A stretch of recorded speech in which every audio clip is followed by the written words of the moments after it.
Cette carte a créé un scandale. Et c'est une carte Pikachu. Oui, notre petite souris jaune mascotte favorite, qui va bientôt déguster son meilleur burger, accompagné d'un petit logo McDonald's sur le bord de la carte. Et on se doute bien que ce logo n'est pas là par hasard. En effet, c'était une collaboration entre McDo et Pokémon. Idée simple, pour un menu acheté, tu avais un booster avec des cartes dedans, avec Pikachu en vedette. C'est trop mignon, y a rien qui peut se passer de mal. Si, pour une raison. Pikachu, c'est la plus rare, et ce qui est rare, coûte des sous.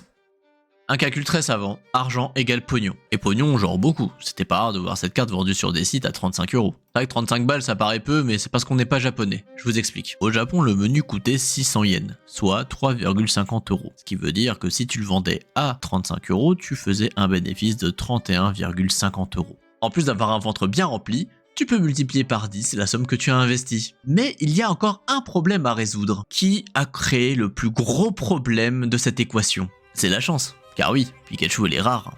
Et l'argent, elle aime pas la chance, elle veut du résultat. Et pour ça, rien de plus simple. On ouvre plein de boosters, comme ça, un moment on l'aura. Le début des problèmes commence. Bah parce que un menu, c'est égal à un booster.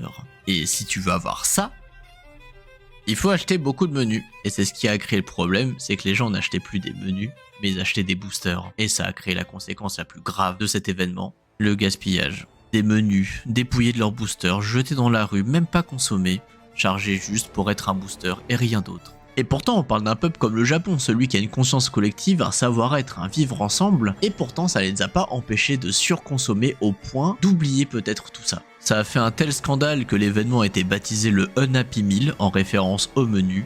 Les internautes ont retouché les cartes pour dénoncer l'absurdité de la chose, et McDo a dû s'excuser, arrêtant la production des cartes en arrêtant l'événement.